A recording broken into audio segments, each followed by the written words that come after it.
Assalamualaikum warahmatullahi wabarakatuh. Alhamdulillahi rabbil alamin, wa bihi nasta'inu ala umurid dunya waddin. Asyhadu an la ilaha illallah wa asyhadu anna Muhammadan abduhu wa rasuluh. Allahumma salli wa sallim wa barik alaihi wa ala alihi wa ashabihi ajma'in. Rabbi israhli sadri wa yassirli amri wahlul 'uqdatam min lisani yafqahu qawli. Shadaqallahul azim. Amma ba'du. Bapak Ibu hadirin, saudara-saudaraku dimanapun Anda berada, alhamdulillah, dalam kesempatan sore hari ini kita masih diperkenankan Allah bertemu dan bermuajah. Semoga apa yang nanti yang menjadi bahasan kita menjadikan satu tolak ukur dalam menghadapi situasi yang dihadapkan Allah, sehingga kita bisa menetralisir dari semua apa yang menjadi kepentingan hawa nafsu. Bapak Ibu, untuk sore hari ini kami akan memberikan tausiah yang berjudul Nafsu Amarah bila dibiarkan akan merusak segala-galanya. Ibadah, sosial, ekonomi akan menjadi rusak manakala nafsu amarah tidak kita kendalikan. Bapak Ibu, setiap diri manusia Allah menyertainya dengan sifat amarah atau nafsu yang lebih dikenal dengan nafsu amarah. Dalam diri manusia pasti akan mengalami yang namanya amarah. Sumber persoalan munculnya nafsu amarah dalam setiap diri manusia kebanyakan apa yang dia lihat, dia dengar, dia rasa, kemudian dia hadapi itu sesuai dengan, tidak sesuai maksud kami dengan apa yang menjadi kehendak kita sebagai manusia.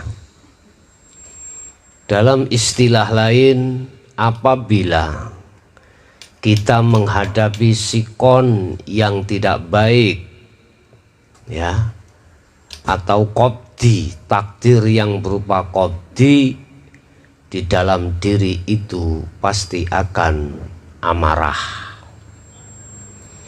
Terkadang juga kita melihat sesuatu yang tidak pantas menurut hukum syariah, di dalam diri hati kita akan berontak. Jelas manakala kita melihat dari sisi makhluknya. Juga apa yang kita dengar, tatkala tidak sesuai dengan harapan kita sebagai manusia, pasti kita akan marah. Bapak Ibu, sumber persoalan munculnya nafsu amarah dalam hati kita, kita harus bisa menetralisir akan semua sikon yang dihadapkan Allah terhadap kita. Tentunya semuanya itu tidak terlepas dari apa yang disebut sebagai zikir.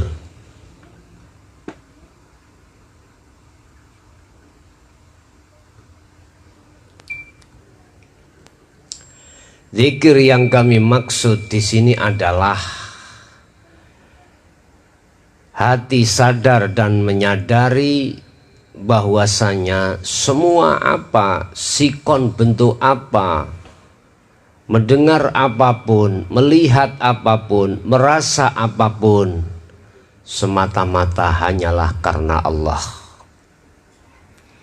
Bila mana munculnya nafsu amarah, ini tidak dibarengi hati zuhud atau uzlah terhadap Allah, ini akan merusak semua ubudiyah, ibadah atau perbuatan apapun terhadap Allah Subhanahu wa ta'ala.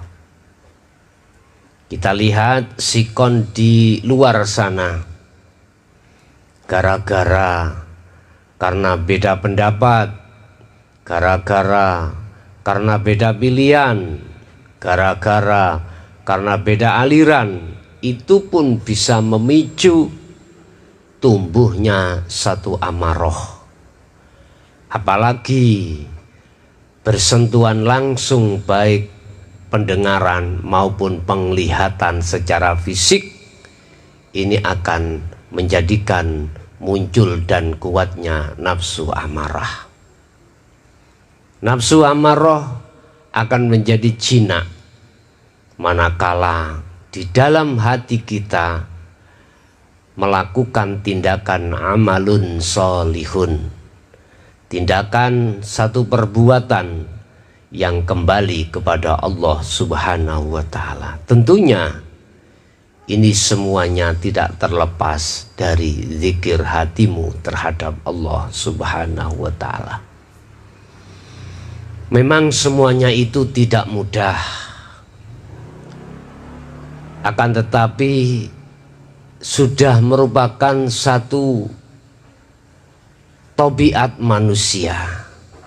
Tatkala apa yang kita dapatkan dengan mudah, itu awalnya kita cari sangatlah susah. Begitu juga ketika saat Allah menghadapi sikon yang kurang baik, tidak mudah hati ini bisa langsung kembali kepada Allah. Butuh waktu proses, butuh proses di dalam hati kita untuk mengembalikan bahwasanya semuanya itu karena Allah. Bapak Ibu, inilah yang dimaksud Allah dalam satu ayat yang langsung diperintahkan terhadap Nabiullah Muhammad sallallahu alaihi wasallam. Wadhkur isma rabbika bukrata wa asila wa minal laili fasjud lahu fasabbihu. Ya Muhammad, selalulah kamu baik di kala waktu pagi, waktu siang, waktu petang, bahkan waktu malam, selalu mengumandangkan hatimu zikir kepada Allah Subhanahu wa ta'ala. Ini Bapak Ibu, jangankan tentang masalah zikir tidak diperintahkan terhadap diri kita sebagai umat baginda Rasul, lawang Nabiullah Muhammad pun juga diperintahkan.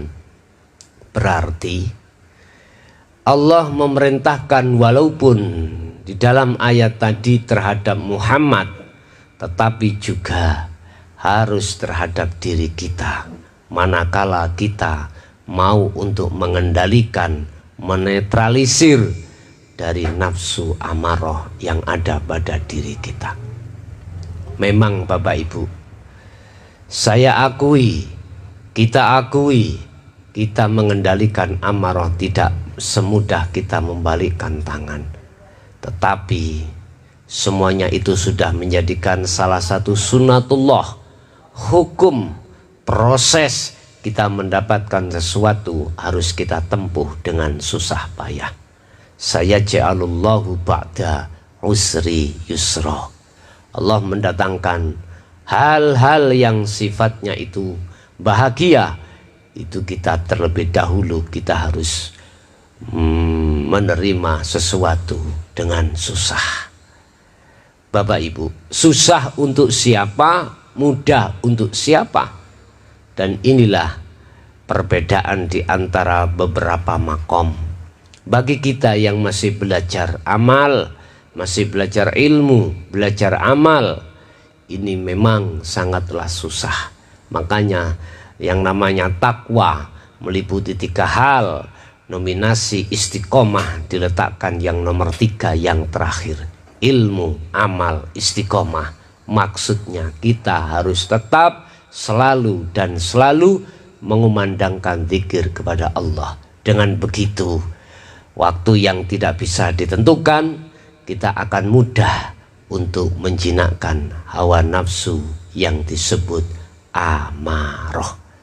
Baik Bapak Ibu, kali ini saya hanya membahas bagaimana cara untuk menjinakkan nafsu amarah, yaitu secara spesifik kumandangkan terus menerus zikirmu pada Allah Subhanahu wa Ta'ala. Terutama inilah yang kami maksud zikir sirrul asrar. Oke, mungkin pada kesempatan sore hari ini kita cukupi sampai di sini saja, karena barusan kami pulang dari luar kota sehingga agak capek, tetapi tidak menjadikan saya akan berhenti untuk bertausiah terus menerus dalam rangka untuk meningkatkan mutu iman, amal, ilmu kita pada Allah Subhanahu wa Ta'ala. Dan kami akhiri, ihdinas siratal mustaqim. Assalamualaikum warahmatullahi wabarakatuh.